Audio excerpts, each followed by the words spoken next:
In today's episode, I'll be talking about Isaiah 22, which consists of Preexilic and a few different Exilic authors. Let's get into the text. All right, starting off here, it uses the term Valley of Vision, which context seems to indicate it refers to Jerusalem, but it's not really a common phrase used for Jerusalem, so it may be imported from a previous narrative.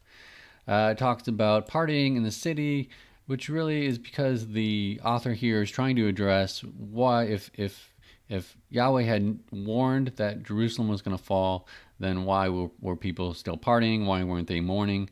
And so this author is going to try to address that. Rulers having fled together seems to refer to King Zedekiah fleeing during the siege of Jerusalem.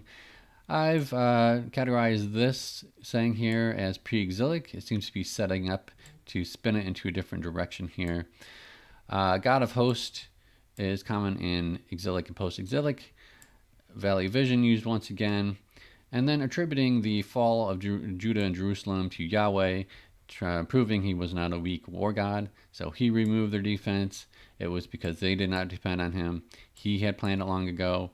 And then back to the whole partying issue, saying that Yahweh had warned them to weep and wail, but instead they kept on partying. Let us eat and drink, for tomorrow we may die. And then this last phrase here, shall not be forgiven until you die, seems to indicate that it was written during the exile.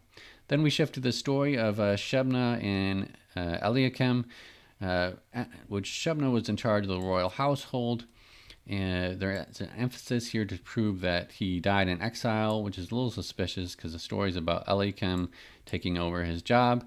And he was chosen by Yahweh to have this job, and he was like a peg in firm place, but then something happens to him, and then the last author talks about how that peg broke off and fell away. If you'd like to view the text, be sure to click the link below.